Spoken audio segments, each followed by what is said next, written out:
everyone. Welcome, welcome, welcome. Thanks so much for being here today. Today, I'm going to be talking...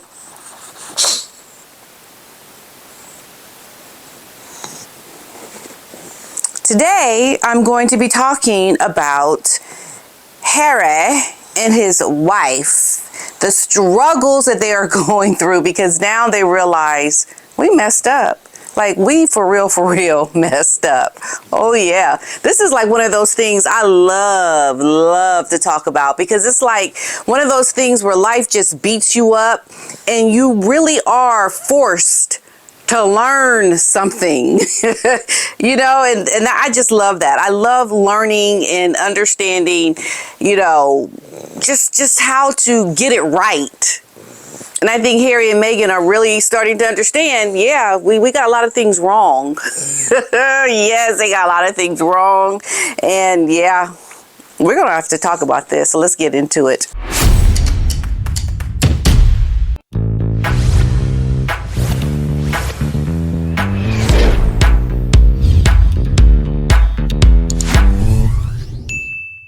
Okay, but before I get into my story about Harry and Meghan, what I want to point out is Zara. Zara is the daughter of Princess Anne, Princess Royal. And they're saying that she proves to be the power of strength for the royal family during this difficult year. We know that her mother was involved in an accident with a horse. She's been there supporting her mother. So they're saying that Zara has carved out a unique, influential role within the royal family, proving to be a power of strength for her uncle, King Charles. Her constant dedication to the family has been a real help, and it's during these times where you have such opposition coming at your way, you need to be able to fight it and push it back. And someone like a Zara, who's just come out and really held up to support the family, has really come out to be a very pivotal role for the royal family and helping out her mother and the king. She's proving to be the power of strength, which is a great help to the king at this time. Not only is she stepping in to help her mother, but she's also regularly checking in to help King Charles, and has made trips to see William and Catherine. Zara also is taking on a more active role in helping her mother recover from the accident.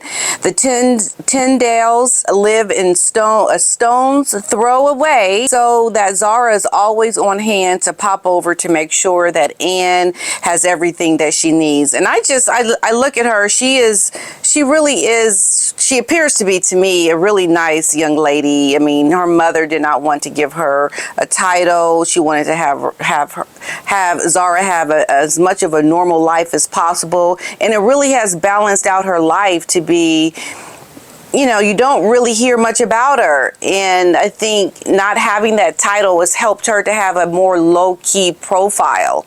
And you would think if Harry and Meghan really wanted a low profile of a life, they would not have given their children titles.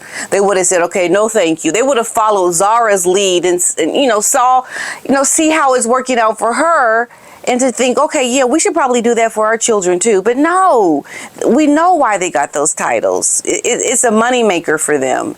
And, you know, Zara just proves to us that, you know, if you want a low profile life for your children, you don't give them titles and you allow them to live a pretty normal life. And it's worked out well for Zara and her brother. So I just think she is a superstar. I really like her. I want to learn more about Zara. She seems like she's pretty down to earth, and I like that. Getting into the story about Harry and Meghan, oh my goodness, everybody, this is one of those stories where it's like, we saw this coming, did we not? We saw this happening.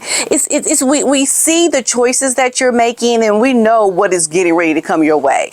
So Meghan and Harry have realized life on their own is harder than they thought after ditching the royal family in 2020. It's like your adult children.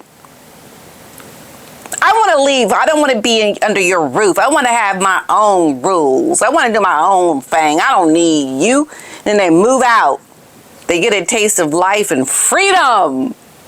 And then life starts to beat you up and you're like, oh, this is not such a great idea. Mommy, like that's just such a real life thing. And this is what is happening for Harry and Meghan right now. I mean, there are so many other stories too about Meghan trying to get the king's help to sell her jam. Meghan is really starting to feel the heat about all these people, all this negativity that's coming her way. And I think for her to realize, well, something is wrong with you.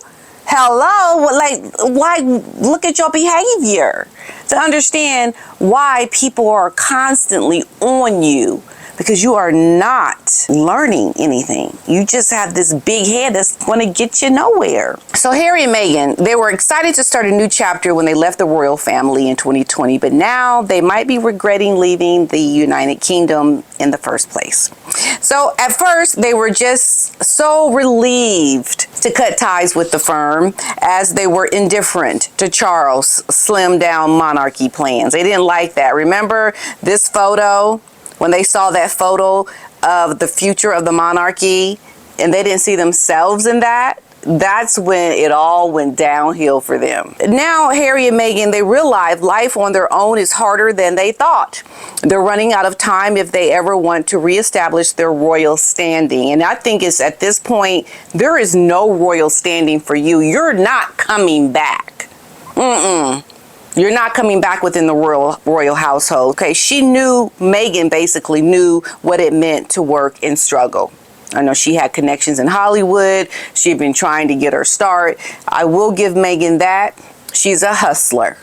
She's a hustler. She's going to go out and try and get what she can get. But the problem with Meghan is she has burned a lot of bridges trying to get to where she wants to go. She couldn't get to where she wants to be being nice. I guess she thought she had to be just nasty, just mean and evil to people on her way to trying to get to the top of the A-list mountain.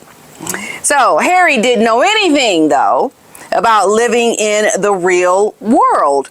How to run a large household and cost of upkeep, pay for staff and security, or how to start a business. This is the thing with Harry. His whole life, he had to do nothing because he was told everything, where to sleep, what to do that day, what was going to happen. He didn't have to worry about paying no bills. Do you think Harry had to worry about trying to figure out the cost of anything? Anything this man wanted, he got.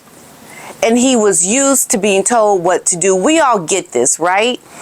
I heard Harry say in an interview that he's never even had keys to a home. I mean, you think about that. You are going from being a well-pampered, grown-up child to now being thrown out on your own and having to have keys and a phone bill. You're not going to fare well. The real world is the real world, and it is not easy out here. And this is why Harry getting things just thrown at him because he's a prince, I think it just diminishes all the hardworking people out there who've had to struggle to try to make something of themselves with nothing, like nothing. And Harry doesn't even understand. He doesn't get it. As a royal, everything had been done for him. We know that they've released several projects since going out on their own. Spare, this documentary, which did well, but these were very controversial projects that were just not nice. They made a lot of money, but essentially they sold their families out to make a lot of money. And now the money is dwindling. And now it's like, okay, we got to do something else to make a lot of money because there's a big upkeep for this mansion that they're living in. This $14 million mansion has a lot of upkeep that they're finding very difficult to keep up. It's not easy. But man, we're learning a lot here, aren't we? I mean, these are some real life lessons, folks, for Harry and Meghan. So despite the ordeal, the pair are not giving up and continuing to try to get somewhere in Tinseltown. Now, it's always been Meghan's dream to build a hugely successful commercial enterprise. This has always been her goal.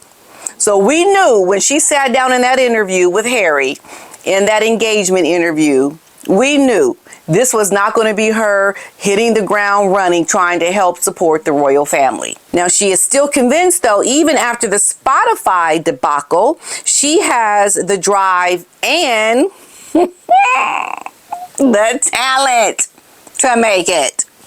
Okay. So the loss of the Netflix contract would be a major blow, and one from which it would be all but impossible to recover. That's why this whole Riviera Orchard thing that she just finished taping for Netflix, if this fails, folks, I'm telling you right now, that's when the bomb explodes, literally. When that Netflix show bombs, because they can't come back from that. They don't have any other successes. They have not the money that needs to come in to pay the bills. Okay, so the last thing that Meghan wants is this humiliation of trying to set up a deal with a much smaller company. The way things are going, even that might not be a possibility. So Harry and Meghan are on the brink of losing their multi-million-dollar Netflix contract for the simple reason that Netflix expected a great deal more from the couple. And this is one of the things where they overpromised things that they could not deliver on when it came to the royal family. And now the chickens have come home to roost, because this is like, okay, Netflix is like, okay, what you gonna do? And Meghan up there sweating and cooking. She's sweating. She's like trying to make it work, because she knows if she can't make this Netflix show work that she just finished filming, it's over. You hear me? It is over. Done. Her chicken is cooked. It's like, get out of here, woman. She will never be able to find success unless she has more humility. This couple is a disaster. It's tragic. I mean, we're watching it in real time. We're watching the downfall of Harry and Meghan in real time as we wait for the next episode of this Imitation of Life movie that we're watching with Meghan and her show that is going to be dropped any day now. We're going to be watching, and you know what? I'm going to be sitting right here to give my opinion on it, because I'm going to tell you right now, I'm going to critique it to the bone, because that's what they deserve, because they have not given grace to anybody. So why should anyone give grace to them? I think having these difficulties and struggles can be a good thing. A lot of good can come out of it. But the thing is you gotta go through the tough times to get to a better day. There's so many components and things that they're going through right now that they would have been so much better off staying within the royal household, where most people would not leave with that situation, because us out here in the real world, we know what it's like. It's a struggle. It is a struggle. And if I had an opportunity to go live my life up in the royal household and kick my feet back, room service, hey, I'm doing that. And I don't care if they tell me, go stand here, go here, go do, I'm doing it. Okay, what else you need me to do? Because I know at the end of the day, I'm going back to a castle. I'm going back and I'm kicking my legs up, and I don't have to worry about paying my bills. So I'm doing it. And the fact that Meghan couldn't do that just shows you how egotistical she is. I mean, you could not live within the royal household and they took care of everything for you, like everything. Like you had professional chefs on call. You have no bills. You get designer clothes. You could get a massage every day. Every day. You could get facials every day. You can go buy the finest of the finest designer clothes. You can do all these things, and all you had to do was go do what they told you to do, and you could not even do that. You couldn't even do that. And now that you can do anything you want, you're finding it difficult. So you got to figure out what you want to do. You got to weigh it. Either you want some freedom and the struggle to pay your bills, or you want to just have someone tell you what to do and not have to worry about paying your bills. Which one is it? Pick one. I know which one I'd pick. It's a shame for you, Harry and Meghan. You just made the wrong choice.